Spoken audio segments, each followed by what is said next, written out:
Could we go back and pick up where you started there?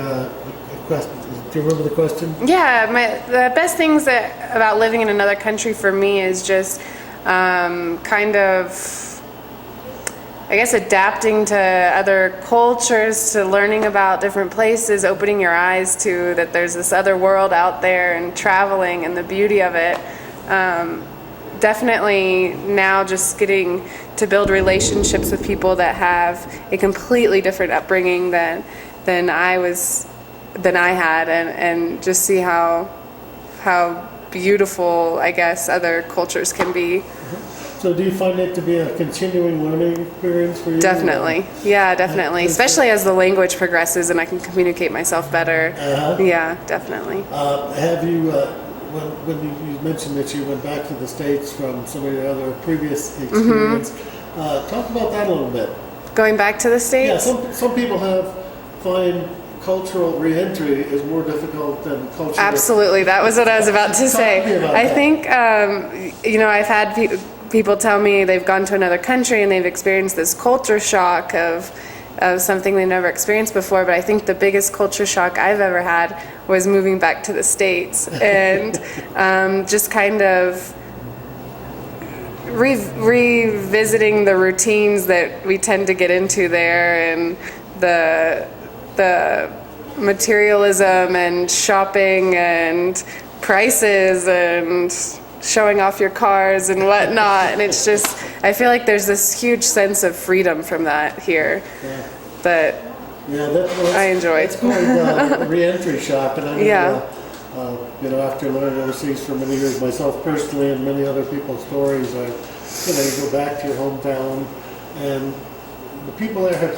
maybe they've grown in a different way, but they're still very much into the context of where they've always been. Yeah. And you're bringing this broadened horizon back, that talks about mercados and people, and different kinds of people. Yeah. And life experience. So it's a challenge for a lot of people to re-enter. Yeah. Have you heard other people talk about that also? Definitely. Yeah, definitely. I've had friends of mine that have come here and taught for a while, like 6 months teaching English here, and had all these great experiences of traveling to the jungle and to the mountains and living in another country and whatnot, and they go back and it's to readjust to being into that. Talking about the last football game. Yeah. Exactly. So, can you share a short story or an episode of some kind that illustrates some of the best things about your experience abroad? Let's see. So we can come That's back a hard to that one. Yeah, let me think about that for a second. Okay. So, what kinds of preparation or orientation did you have before you specifically came to this culture, or maybe you had some training or education prior to living in other foreign cultures? My preparation and orientation, I guess, was the way my parents brought me up. Okay.